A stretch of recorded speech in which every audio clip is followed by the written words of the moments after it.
I'm Eirene Allen, and I'm the director of the Institute for Classics Education. We're a 501c3 nonprofit, and our mission is to provide free resources and support to educators who teach Homer and ancient Greek texts in English translation, as well as to anyone who wants to learn more about them. So in addition to hour-long talks like this one, we run 12-week courses on the Iliad in the fall and the Odyssey in the spring, and we continue to develop new courses by request. So please don't hesitate to reach out to me if you have any questions about our programs or would like to request a program. So today I am very happy and excited to have Helen McVeigh with me. Just a little bit about Helen and me. My PhD is in teaching and learning, and my research area is text reception, specifically how we think and write about the texts we read and how we teach learners to think and write with texts. About 8 years ago, I started focusing on the reception of ancient Greek texts in contemporary literature, Homer in particular, and this convinced me that I needed to dedicate myself much more consistently to developing my ancient Greek. And in 2020, I was blessed to find Helen, who has done an absolutely remarkable job of creating community for people who love the classics, whether they're coming from a traditional or a non-traditional, and I would not dare to host this talk today without her.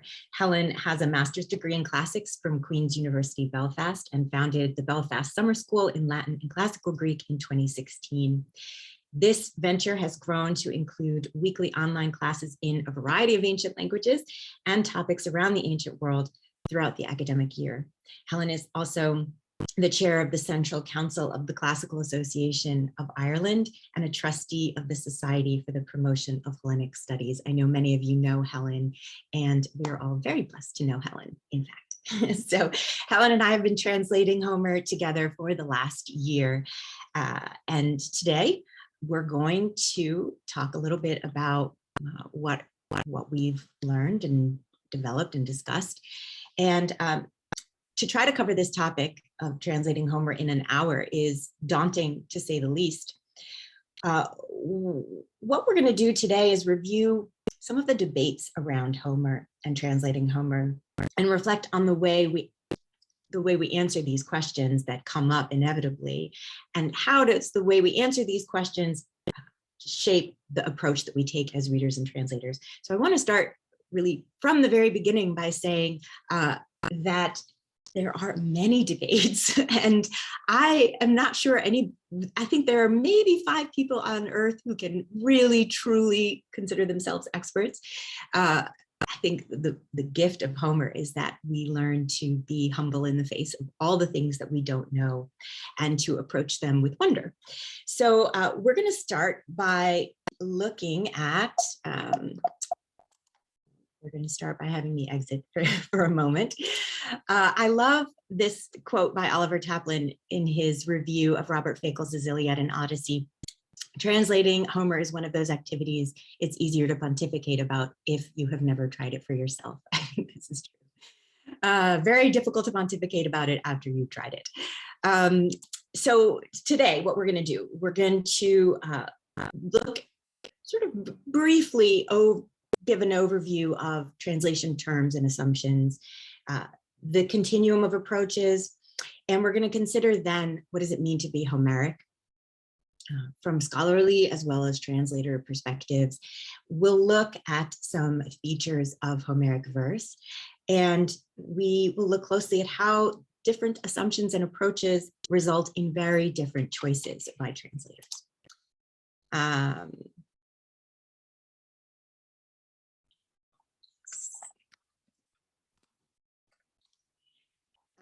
Okay, so let me try this again.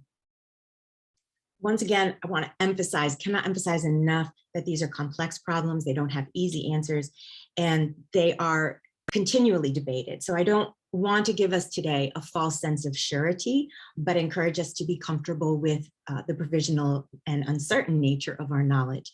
And at the same time, that I'll be familiarizing you with some theories and ideas that I found helpful to think about.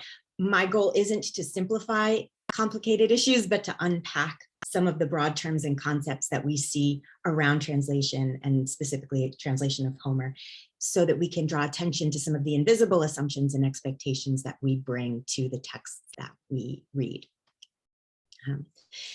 So I'm going to start by asking us just to kind of meditate on the idea of translation. This excerpt from Richard Hamilton Armstrong's piece, and again, any sources that you're interested in, I'm happy to provide, just all welcome to email me.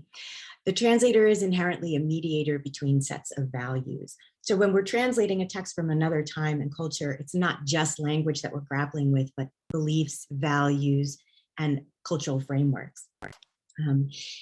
In addition to speaking about the source language, we're also going to talk about the source culture and how those two converge in the source text.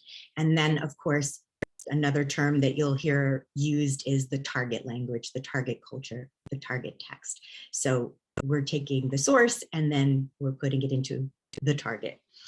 The broadest possible categories on opposite ends of a continuum, we want to think about it as a continuum, not as a box, is this idea of foreignization.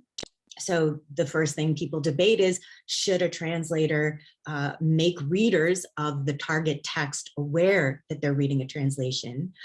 Or should the text feel like it's not the product of translation, but it's actually so fluidly brought into the target language and culture that you can't actually, it's seamless. You can't see this, you literally cannot see the seams. And of course, that is a very robust debate.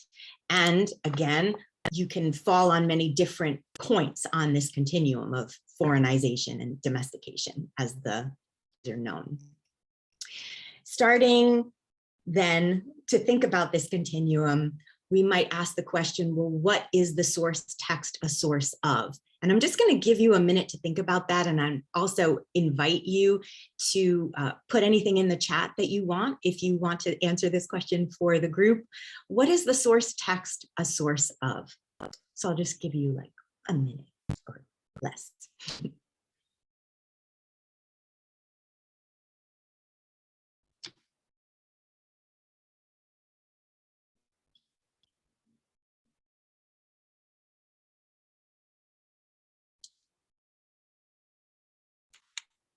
And then the second question to reflect on is, what makes a translation, quote unquote, good?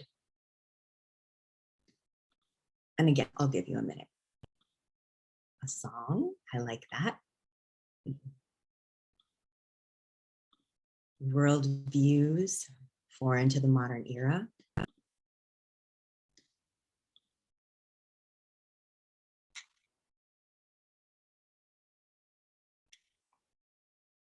Performance.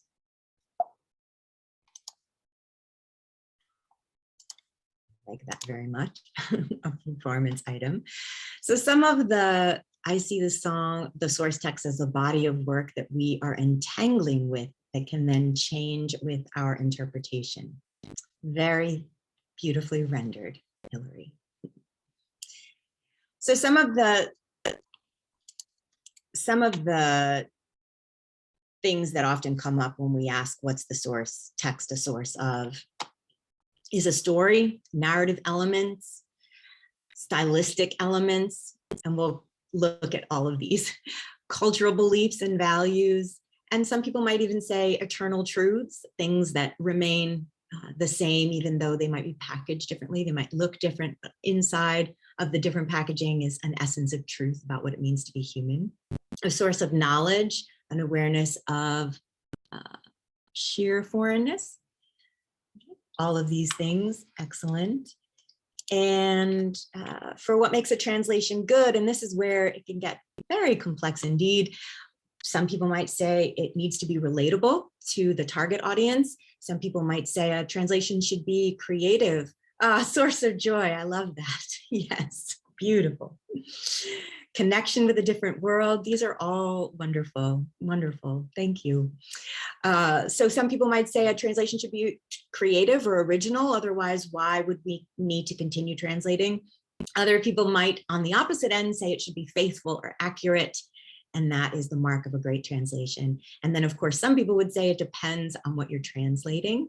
If you're translating instructions, let's say you're translating a curse tablet, you might want the language to be very, very precise and not very creative at all. Whereas if you're translating what you think of as a poem, maybe you feel that there's more flexibility.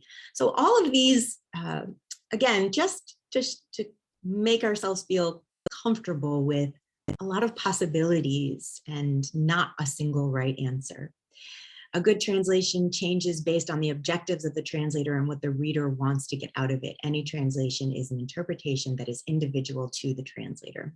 A source of challenge, yes, that is for sure. Okay, so with these different ideas percolating in our minds, I want to now turn towards some of the assumptions that interact with these various beliefs. So one of the biggest challenges of Homer is, of course, that there's a paradox essential to this thing that we've inherited, which is something that Barbara Grazio very eloquently phrased. It's a text that's not a text. It's an ending that's also a beginning, or a beginning that's also an end. And the beginning is, it arrives at the beginning of literacy, and it arrives at the end of orality. So it's both beginning and end. And a lot of how we interpret this poem or this epic or this song or this story depends on whether we're looking at it at a particular time in history. Are we looking at it in the 8th century? Are we imagining what it was before we ever have an inkling of it? Is it, are we looking at it at the end of the classical period, in the Hellenistic period? Are we looking at it in Rome, the Middle Ages? Right? It changes over time, and that also makes it very challenging for us. Something that Armstrong is giving us to think about here as well that's helpful is that whatever assumptions we bring as translators or readers, that's a point of departure for us for what the target text will emerge, what target text will emerge. And so we'll look at these assumptions now so that they're in our minds, and then we'll look at them again at the end next to or alongside other translations. So I'm going to highlight 4, but there's many. I'm just picking 4 that Armstrong, I think, is particularly succinct and helpful in, again, picking different points along the continuum that we can think about in such a short period of time. So if a source text is assumed to be the product of an oral poetic system, then as translators or readers, we might regard formulaic features as especially important and things that shouldn't just be glossed over, that shouldn't be ignored. If we think of the poem as the product of a high art system or a solemn system, a serious, right, what we would call quote unquote serious, then we might choose particular language that creates that effect in the target language.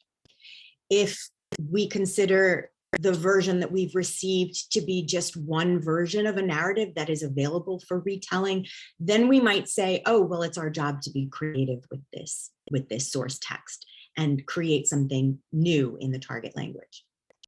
If we think the text contains a message of importance, then we might take a more word for word approach. So you can see how all the different ways of answering those 2 questions, what makes a translation good, what is the source text a source of, start to become enacted in different assumptions that then, of course, create really different effects. Turning again specifically to Homer, this is a fundamental question. What does it mean to be Homeric? How do we answer this question? I'm going to start by looking at what a few translators or critics in the modern period have said about what it means to be Homeric. And I'm just going to pop them on the screen and give you a second to look at them, and I'll read them as well. So Alexander Pope, what Homer writes is of the most animated nature imaginable. Everything moves, everything lives, and everything is put in action.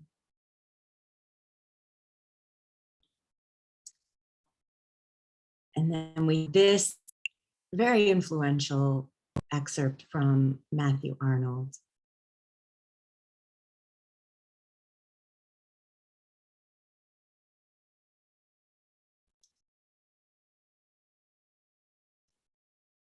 And of course, if you're reading them, as you hopefully are, all of these words also have a lot of different ways that they can be interpreted. What does it mean to be noble, plain, direct, rapid? And how would we affect that? How would we create that effect? Here's Ezra Pound giving advice to an aspiring translator. Meter and flow.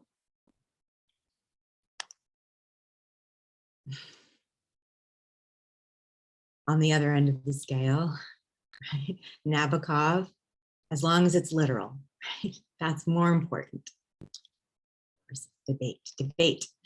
And then here's a little excerpt from Emily Wilson that tends to provoke very strong reactions along various points on our continuum.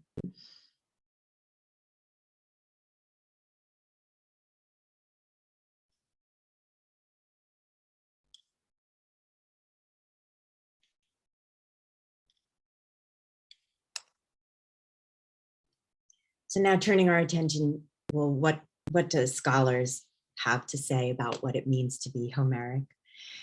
So I'm gonna highlight a few things that we tend to hear scholars say about Homer. And one is that Homer is emerging, the texts that we've inherited or received that are attached to the name Homer emerge from an oral tradition of composing in performance. And this also hides a debate inside of it. In the early part of the 20th century, Milman Parry revealed that Homeric diction was built on a system of formulas that predate literacy in Greek.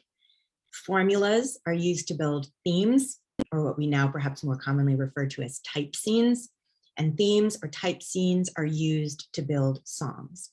And notice I'm not using the word poem at this point, but the word song that emerges in the act of performance. So the oral poet has a set of formulas and type scenes, and those are used, the bards use these to create something new while they're actually performing it each time. And after Parry's untimely death, his associate Albert Lord continued this research, and he proposed two concepts for a Homeric song. One is the essence of the story that remains stable, i.e. Achilles and Agamemnon quarrel, and this causes the destruction of many Achaeans, and the idea that Odysseus returns home to Ithaca after the war. And this story was produced again and again by individual performances, each of which is a discrete work of art. So as John Miles Foley puts it, performance is part of the meaning. The audience participates in the creation of meaning and the shaping of a particular version of the song. Whether we're talking about a bard in a quote unquote palace culture, as we see depicted within Homer, or a rhapsode reciting the epics in a festival in archaic and classical Greece, it's always a performance, and the audience can shape that, how that performance unfolds. In the Odyssey itself and the Iliad, we see performances of songs, the songs of Kleos Andron, the glories or the fame of men or humans. We see Odysseus ask Demodocus in the Odyssey for a particular version of a song. He says, tell the story of the Trojan horse. We see Penelope ask Phemius to tell a different song. I don't like this one, stop it. In Plato's Ion, we have a sort of window into rhapsodes in the classical period, and rhapsodes as reciting the epic and wearing special costumes. Potentially these rhapsodes were given a piece of the epic and they performed them in relay. Stories from studies of other song cultures bear out some of these theories, specifically that the performer and the audience are making the song together, but the song itself has special meaning to the people who are hearing it, that it is traditional and they know the story, and they're telling an authentic version of it, an authoritative version of it, but it's also new every time. So there's another paradox that we have to deal with. The debate that's hidden in this issue of oral performance is, were the poems written down at some point in the 8th century by a master poet or poets, or a single poet, or two single poets, two single poets for each? Or was there an evolutionary process through which these songs traveled from oral artifacts to transcripts to scripts to, in the Hellenistic period, scripture, meaning something that should not necessarily be changed or that had to be pinned as authentic? Gregory Nagy believes that the Homeric epics become progressively less fluid. So to the second theory of a later date of being written down, what Nagy would say is they become less fluid and more rigid across this period from song to scripture. The most fluid period would be the 2nd millennium to the mid-8th century BC. Then the formative or Hellenic period would be the 8th to the 6th centuries. And in these times, Nagy proposes there are no texts. Then a definitive period in the mid-6th century to the late 4th century, where texts are potentially transcripts. And he refers to what's called the Panathenaic bottleneck, where all these different potential versions are kind of become filtered through textualization and through the institutionalization in the Panathenaea of narrowing and no longer maybe having the same degree of multiformity, which we'll talk about in a second. So minimal variations basically after this point. And then the standardizing period, 4th to 2nd centuries. And again, tying this very much to the performance in religious festivals, sacred festivals. And then in the 2nd century and on, from the 2nd century on, we have the most rigid period where, again, we have scholars working on them and trying to really determine, well, what could we really say? What does it mean to be Homeric? Which of these are Homeric? And again, difficult to understand within this potential evolutionary process. There's a big difference if you think they were written down in the 8th century or you think they were not really written down until later. Because if you think that they were written down in the 8th century as, for example, we see in that assumption with M.L. West's research, Barry Powell also does some work with this, then you might be more inclined to think that there's an original to recover. Well, what was originally written down, and why was that version written down? Now, Nagy would come in and say, well, it seems, or others in this sort of later evolutionary stage camp might say, no, it stretches the bounds of credulity to say that the poem would have been written down that early when the technology of writing was so new. So which one you take is going to really have a big influence, because it's going to shape whether you think of the versions that have survived as variants of an original or multiforms, all of which could potentially be considered authentically Homeric. So again, we do hear this term variant often associated with Homer. Slight shift of meaning between variant and multiform, because it depends on whether you think there's one authentic or many potential authentics. Another phrase that we hear associated is myth and ritual. Homeric poems are bringing myth and ritual together, or they're associated. Maybe you've heard tradition of storytelling. And again, we can ask, well, what does this mean? One way of thinking about this is we can unpack the meaning of the word myth in time and across time. Gregory Nagy notes that the Greek word mythos doesn't refer to made up stories as we might think of them that are the opposite of empirical truth, but broadly, the word mythos refers to traditional narratives that convey a given society's truth values. So myth at an earlier stage would mean special speech as opposed to everyday speech. And that myth, what we call myth, was a way for a society to affirm its own reality.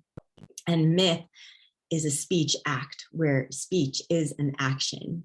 And each time this myth is told, you are activating this whole tradition of myth and ritual. Myth, the things that happened in the past, and ritual, what we're doing now to live this past that is also the present and that is also implying the future.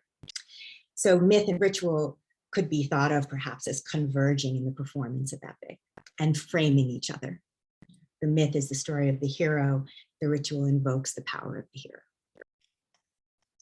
One last thing that we would think about as being Homeric is dactylic hexameter, right? We often hear people say, well, dactylic hexameter is Homeric meter, it's the meter of epic. And again, if you're looking at it at a particular time in the ancient world versus its evolution across time, is going to determine very much what you think you should do with it when you're translating it into language. As readers in a literate culture, we might immediately sit down and try to scan Homer and immediately notice a host of problems come up. A very basic question that we can start with is, what does hexameter mean in a pre-literate song? And one starting point is we can think of hexameter as a rhythmical frame that's measured in 6 parts. Notice that we're using more song language than literature language. And again, taking the in time versus across time view, Gregory Nagy argues that when we talk about oral traditions, we cannot look at meter in isolation, but we have to look at it with respect to formulas. So if we look at meter across time, then meter is the result rather than the cause of the traditional phrases that we call formulas. If we look at meter within a particular moment, then we would say that meter contains or frames formulas. So lots of different debates, micro debates within the big debate. And maybe you'll find this interesting. I think this is one of the most beautiful poetic things Gregory Nagy gives us, is this image of Homer, the poet, as a mythical construct, taking all those rich meanings of myth in mind, keeping those all in mind, and so understanding Homeric as all of these things rather than a person, even though the figure is personified.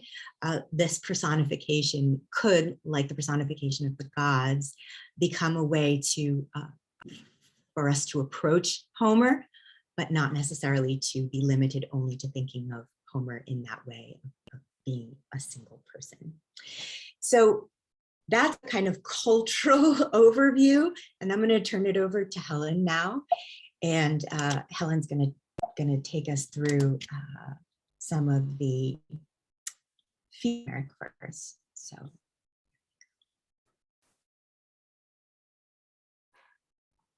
Okay, thank you very much, Eirene, for giving me the opportunity to contribute to this seminar, and for the very nice things you said at the beginning. So I have this big book here is called Homeric Grammar. It's from 1882. It's by Monroe, a scholar named D.B. Monroe, and it contains over 400 pages of detail. So there is a lot to say about Homeric verse and Homeric language. I will not be giving you an exhaustive and meticulous lecture on Homeric noun endings or the reasons why one occurrence of a verb might have an augment, but another incidence of the same verb does not. But this will be an overview, just skimming the surface of the peculiarities that an Attic Greek student might find when approaching the Odyssey and the Iliad. So in my contribution to this seminar, I'll explore some features of Homeric verse, followed by a look at some examples which demonstrate the language used in the poems. So if we look then at the features of Homeric verse, first of all, let's look at epithets. So an epithet is an adjectival phrase which accompanies the name of a particular character. And if you've read any Homer at all, the following will be familiar to you. For example, godlike Alexandros, Alexandros Theo Aides. And from the Odyssey, Theadla Kopis Athene, goddess bright-eyed Athene, sometimes translated as grey-eyed Athene, but the grey sort of silver, it's shining, I think. And the third example there is Podas Ocus Achilleus, swift-footed Achilles. And that's the one we're going to focus on now. So the context of this particular incidence of swift-footed Achilles is the following from Lattimore's translation. So the previous line read, but that other still sat in anger beside his swift ships. Peleus' son, divinely born, swift-footed Achilles. So even when Achilles is sitting and specifically not being swift, he is still described as such. This example is an ornamental epithet. There is no relevance to the immediate context, but it is important for the listener to hear that Achilles is swift-footed, since this is the traditional essence of the epic figure Achilles. The swift-footed epithet is more generic as well. It's not distinctive to just Achilles, but also the goddess Iris in Iliad 2, and also Dolon the Trojan in Iliad 10 are described in these terms. Helen Foley, the scholar, suggests that epithets conjure the character throughout the tradition, indexing the characters in all their complexity, not merely in one given situation or poem, but against a larger traditional backdrop. So even when it seems inappropriate to use swift-footed Achilles because he is sitting and there's no movement in the scene, nevertheless, it is important that the listener hears swift-footed, since this completes the character in the minds of the members of the audience. Now, I will say that some other scholars disagree with that. And for example, Naj might suggest that there is some sort of problem with the text at that point, because there is inherent meaning in swift-footed Achilles, that he must always be swift-footed whenever it's used, but that's another story. The second thing that I want to talk about is our type scenes. So a type scene, it's a recurring scene narrated in several instances, it's repeated according to a mostly fixed pattern. So the following is an arming scene. This particular episode is the arming scene of Patroclus in Iliad 16. The armor he is wearing belongs to Achilles, and in battle, Hector will mistake Patroclus for Achilles himself, and Patroclus will meet his death. I don't think I'm spoiling it for anyone. We all know that.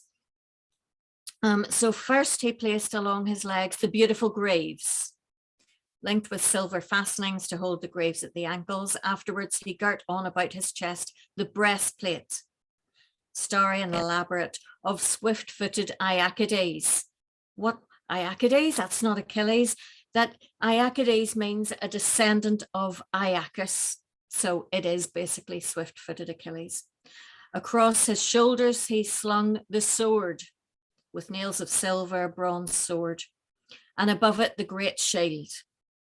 Over his head, he set the well-fashioned helmet. And then he took up 2 powerful spears. So in the Iliad, there are 3 other similar arming scenes in books 3, 16, and 19. In book 3, in preparation for the duel between Paris and Menelaus, Paris' arming scene is described in almost identical terms, and then to what we have just looked at, and then it's followed by a single line. In the same way, warlike Menelaus put on his armor, and there was no need to repeat the arming scene because we can imagine the two heroes, the 2 warriors, arming themselves. None of these arming scenes are exact repetitions of the others, but they contain the same structure and formulaic elements. So the sequence is always greaves, breastplate, sword, shield, helmet, and spear, with variations according to who is arming themselves. So here, Patroclus is wearing Achilles' armor. We've got the breastplate of swift-footed Aeacides. The last line there, he took up 2 powerful spears. So when we reach the spear, he takes 2 which fitted his hand's grip, not Achilles' spear, which only Achilles was able to control. And in the following lines, we're told the spear which no one else of all the Achaeans could handle. So it would not make sense to have him to have 1 spear there. Supplication is another form of type scene, and the words of the suppliant are often practically identical. For example, I don't have this example for the slideshow, but we have Adrestos in Iliad 6. He says, "Take me alive, son of Atreus, and make appropriate ransom. In my rich father's house, the treasures lie piled in abundance. Bronze is there, and gold, and difficultly wrought iron." Pysandros and Hippolochus in Iliad 11. So it's a double supplication. They are sons of Antimachus, and they say, "Take us alive, son of Atreus, and take appropriate ransom." It's the same. In the son of Antimachus, the treasures lie piled in abundance. It's the same. Bronze is there and gold. And thirdly, the last example I'll give you here is Dolon in Iliad 10 says, "Take me alive and I will pay my ransom. In my house, there is bronze and gold and difficultly wrought iron, and my father would make you glad with abundant ransom." So you can see the similarities. As for the reasons why, I think personally that the audience would enjoy this sort of thing. You know, they've heard it before. You know what it's like when you go to the theatre and you recognize the songs and you want to sing along. Sorry, I'm a big fan of musical theatre. And it's really enjoyable. So I think this would be enjoyable, where they pick up, "Oh yes, I've heard that before," and it's familiar to them. Something else that would be familiar to them are the similes that we know are everywhere in the Odyssey and the Iliad. Similes are part of the traditional oral structure of the poem. And Eirene and I were discussing that somewhere it has been suggested that similes were later additions, but we both agree that it's more likely that they were part of the traditional structure. A comparison is made. You remember this from school. What is a simile? It's saying something is like something else. A comparison is made, usually incorporating nature and animals and aspects of daily life.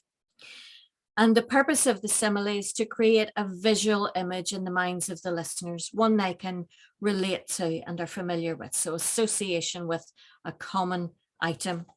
So in the simile here, the narrative is paused. Menelaus was glad, like a lion who comes on a mighty carcass. I'll let you read the rest. attention is drawn to the details of Menelaus' mood and character, and indeed even his physical form. I can imagine he's a large man. The narrative becomes more vivid for the audience, and it provides a connection between the poet and the listeners. And in the first 60, so this is from Iliad 3, in the first 65 lines of Iliad 3, there are no less than 5 similes. Lines 2 to 7, we've got the Trojan army compared to a chaotic mass of cranes, of birds flying. Lines 10 to 14, the Achaeans silently create dust clouds like mountain mist. It's very sinister. At line 30, Paris has seen, it's just following this simile, Paris has seen Menelaus like a lion, and Paris shrinks back in fear like a man who has suddenly encountered a snake. And the final simile at line 60, Paris tells Hector that Hector's heart is unyielding like an axe. So these similes extend the moment in the minds of the audience and add enjoyment to the performance. The beginning of book 3, of the Iliad, which is what I'm looking at, is a pivotal moment. The bard has completed the catalogue of ships, which is not a boring list as I first thought, but rather it's an important shout out to the locations throughout Greece which participated in the mission. You know, you can imagine the audience listening. Oh, is he going to say where I'm from? Oh yeah, great. There, I'm in the poem. The difference between the two armies, the Achaeans and the Trojans, is striking. So the Trojans are compared to clamorous cranes, and the word that can be translated as clamorous is used, while the Greeks move silently like the mountain mist. Menelaus is lion-like and Paris is cowardly, and a duel between the two men is initiated, and the audience is holding its breath. So these similes, you can see how they're incredibly evocative. Moving on then to ring composition. So ring composition is a framing device where an episode or digression begins and ends with the same formula. So the ring effect, it encloses a number of lines, whether description or speech. This is speech.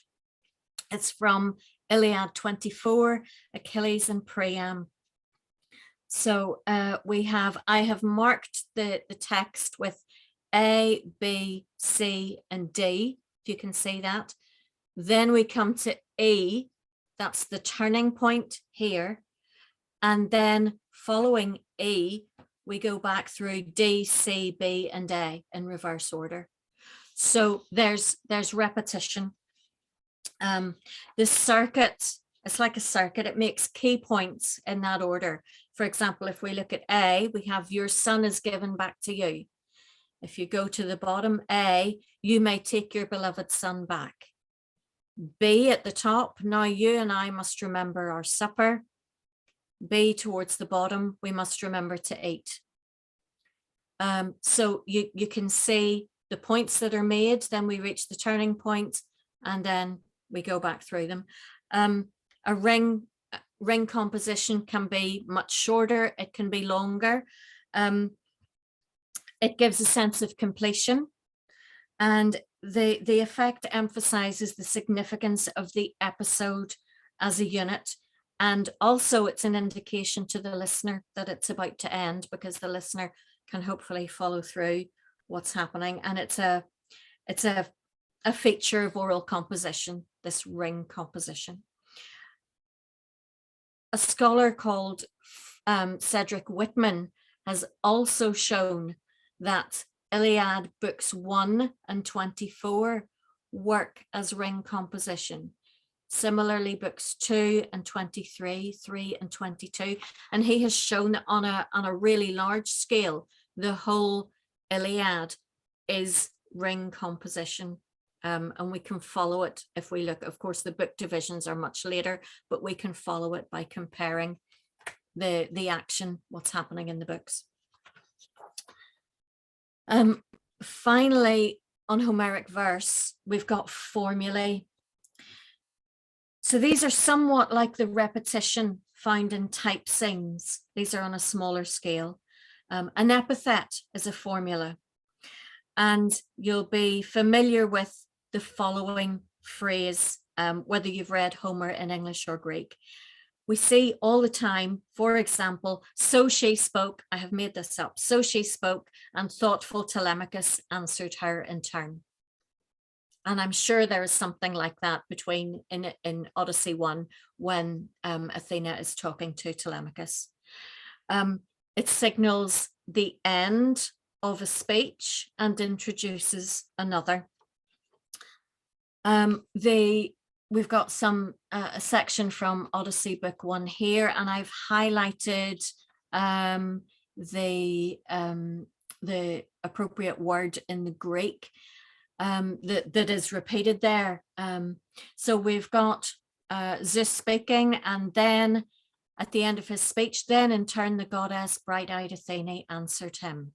And mebeto, that's the word that means answer in turn.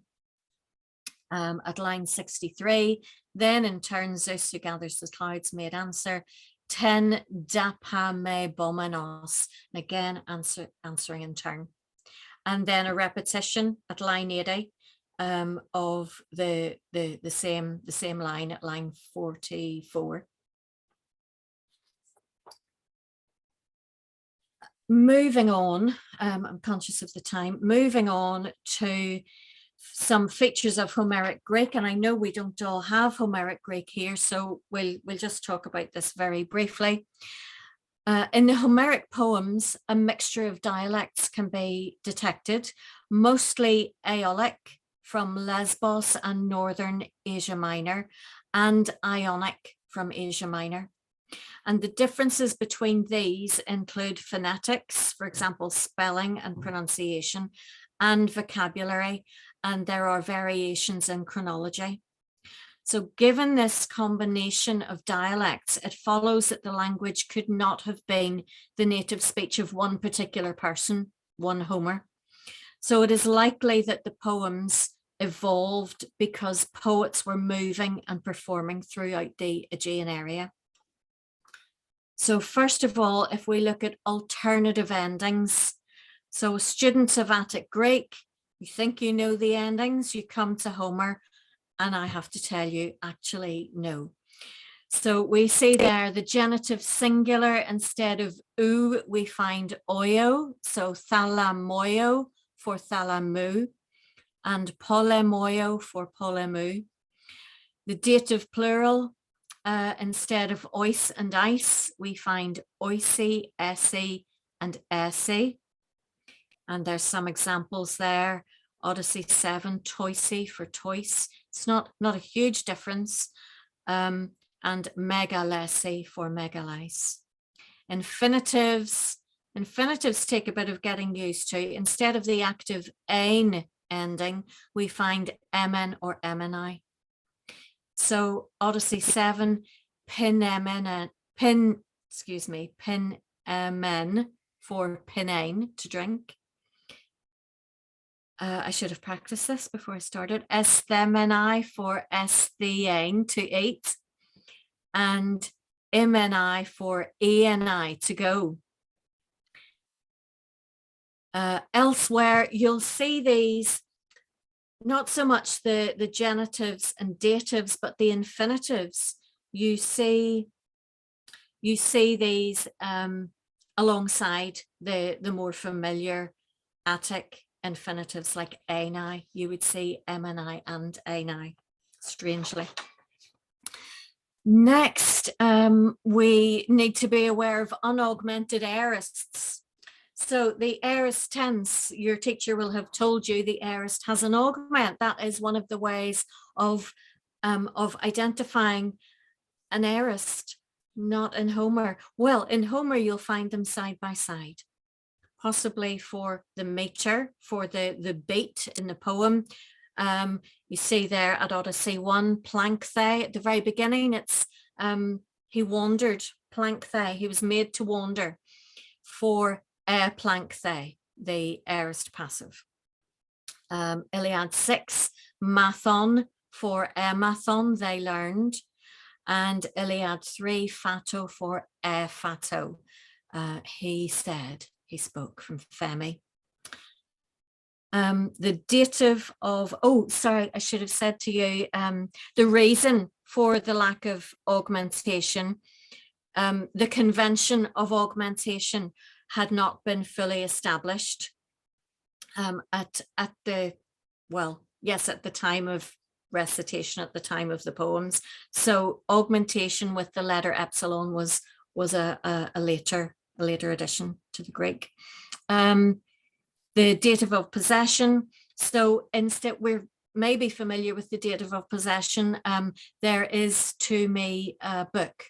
In other words, I have a book. The dative of possession we tend to see instead of the genitive. So instead of his, or instead of his or her, we have to him or to her. So we have there toi, pothi toi polis ede tokees. Where is the city and parents to you? So where are your city and parents? The other example, toisi de kerukes, the heralds to them. In other words, their heralds. And fourthly, we've got uncontracted forms. Another thing that you learn in your textbook about contract verbs.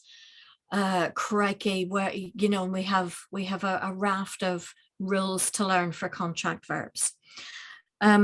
So a contract verb is a verb whose stem ends in alpha, epsilon, or omicron. But Homer's Greek does not follow these rules and instead leaves the verb in its uncontracted form. So we have there pros epe for pros epe and phileon for philone. That second example is maybe that would be recognizable to you if you have learned contract verbs. That's one of the model verbs that we would use, phileo. Finally, split compounds. A split compound is not easy to identify, and it can be troublesome and perplexing to the reader of the Homeric poems. There's an example for Iliad 6. From Iliad 6, we have highlighted there meta apen, but actually it's just a compound verb. It's metapen. But Homer tends to take it apart. I'm talking about Homer as though he is a person. He tends, just for ease, he tends to separate them. The second example we have is apokredemna balusai. So apobalusai. So just, you can see how just reading the I should tell you what they mean, shouldn't I? So the first example, we have Hector stood in his way on the threshold and spoke among with handmaidens. Yes, that I know that doesn't make sense, but meta apen is spoke among. So the verb is meta and apen. In Odyssey 6, we have apobalusai. It's separated there, but it's throwing off, literally having thrown off. To throw away. So that is something. Yeah, Homer is a test. Reading Homer is definitely a test. It's so much fun. Otherwise, Eirene and I would not have been doing it for a year together. So, as I said, we've just skimmed the surface of the many things there are to discuss surrounding the language of the Homeric poems. I hope this brief overview has been helpful. Perhaps now as you read Homer, you'll be able to identify some of the features that I have talked about. And apologies for keeping you so long, Eirene. No, it's wonderful, because I do think even if we never read it in Greek, to understand all the work that goes into even just producing a Greek text is really helpful, and I think helps us really appreciate the extraordinary labor, whether you like a particular translation or you don't like a particular translation, to respect the labor of the translator, and how many centuries really of thought and work have gone into it. Just helps us to, I think, have a little bit of respect for and appreciation for that work.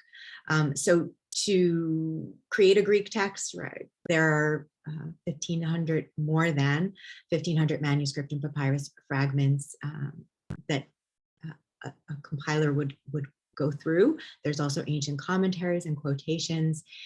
And there is impressive stability from the 2nd century BC to the present, but there are different versions. And again, very helpful for us and important for us to remember that these things are debated. So we want to have, we like in the modern world to know what's true, to have the hierarchies of what's the best. And I personally love how Homer really challenges us to rethink that way of approaching reality, and to see more possibilities. Very Greek, if we think about the paradox of competition and ritualized antagonism in the ancient world, right? You come together to compete, and you compete to come together. So you have to have both. And I think both and is one of the beautiful things about Homer. So just a few different editions that are the translations that we're gonna look at come from. There's M.L. West's Iliad, there's Van Thiel's Iliad, Allen's Odyssey, and these are texts that contemporary translators, the Greek texts that they're working from, but not always the same ones. So for example, Caroline Alexander and Stephen Mitchell work with West's Iliad, and Anthony Verity works with Van Thiel's. So different versions you could see also result in different translations, but even when you are working with the same Greek text, of course, you're going to see differences. So one of the things that Helen talked about with the formulaic phrases, and I mentioned at the beginning, if you think that it's important to retain some recognition of the oral features in the target language in the English translation, then how you approach the repetition in the epic will make a big difference. And again, we tend to see things presented as oppositional. Either you can be literal or you can be poetic. Either you can be literal or you can be creative. And I really hope that at the end of the session, you question those tendencies that we have to have a single answer and to see things always as oppositional rather than complementary. They can be both. So here is Anthony Verity, and Helen spoke about ring composition. These are two scenes of weaving, women weaving. The top one is from Iliad, book 3, where Iris finds Helen weaving, and the second one is in book 22, when Andromache is weaving. And in those two places, in books 3 and 22, there is a phrase that's used in only those two places, diplaka porphyrin, and Verity translates it consistently as a red double cloak. So when we are reading this text in translation, we can recognize, oh, a red double cloak, it only comes up twice. It comes up in these two very cosmically significant moments in the poem. One, when the battle is launching, and one at the very end when Hector has been killed and we're moving into the end, right? The resolution. So Lombardo, who's kind of going for something more modern, American, contemporary, does really pretty things with the poem and lively things with the poem, but again, you wouldn't be able to recognize that this repetition is happening at cosmically significant moments, because he doesn't use the same English phrase to render the diplaka porphyrin. So he says, weaving a folding mantle, designing on a great loom and designing into the blood red fabric the trials that the Trojans and Greeks had suffered. Beautiful English, but again, different from the repetition. And then in rendering the passage with Andromache, she was working the loom in an alcove of the Great Hall, embroidering flowers into a purple cloak. So not even really the same color. And then we have Caroline Alexander, who is really striving for, with her Iliad, a line-to-line translation. And she does use the repetition, a crimson cloak of double thickness, twice, in a very, very specific language, very precise language, keeping it the same. So again, you might, even if you're reading it in the target language, recognize that something important is happening in this moment that these two very important heroic women are weaving. And then Rouse, who gives us a verse, not a verse, but a prose translation. Again, no repetition here, just slightly different. It is purple in both, though, so he does keep the translation of the color the same. And then in the high style, quote unquote, the high art style, you could have somebody like Alexander Pope, which I would call more of an adaptation than a translation, because he's really sort of going off into his own thing, but creating a beautiful poem in the style of poetry of his own time. So if relatability is your goal, if you have this idea of what Homer is, based on, for example, the bards, maybe, thank you for joining us. Who's Martin? Yeah, so even his language, right? He refers, he says, this is from Odyssey 6. Why he's talking about the scene when Nausicaa and Odysseus meet. And very important moment here, the repetition is actually more, not specifically that there's a formulaic phrase that I'm saying is happening at a very precise place, but the way that Athena's presence is invoked is very reminiscent of her presence in the Iliad, breathing through heroes, making them, amplifying their strength and their power. And this is something we see very much in the Greek of this scene in book 6 in the Odyssey, but you don't really get it here, right? Pope is going for something else. Wide o'er the shore with many a piercing cry, to rocks, to caves, the frightened virgins fly, all but the nymph stood fixed alone. It's referring to Nausicaa here, by Pallas armed with boldness not her own. I take issue with this because I think, again, the idea is that the heroes are inviting the intervention of the gods by their own power. So they have certain qualities that converge with the will of the gods. And this is why the gods come and give them their strength, because they already possess it and it's just being amplified rather than being given to them without any presence of it already within the hero. And then meantime, in dubious thought, the king, meaning Odysseus, awaits. So again, you can see the court influence and style. Okay, yeah, so I'm seeing some really wonderful questions that I want to make sure I can get to. Yeah, Verity gives us more of a literal, I think, in a positive way, because it's very also fluid and poetic. They fled in terror this way and that along the jutting sand spits. Only the daughter of Alcinous stood firm. And I really like that genealogical description, right? Daughter of Alcinous, very evocative of the hero. For Athena had put boldness in her heart, taken the fear from her limbs. So she stood resolutely facing him. And Odysseus considered whether he should grasp the lovely girl's knees and entreat her with soft words to give him clothing and direct him to the city. Yeah, so I just want to take a moment to look at to point out the question. So Anthony is saying that Fagles gets in the way, Verity is very transparent.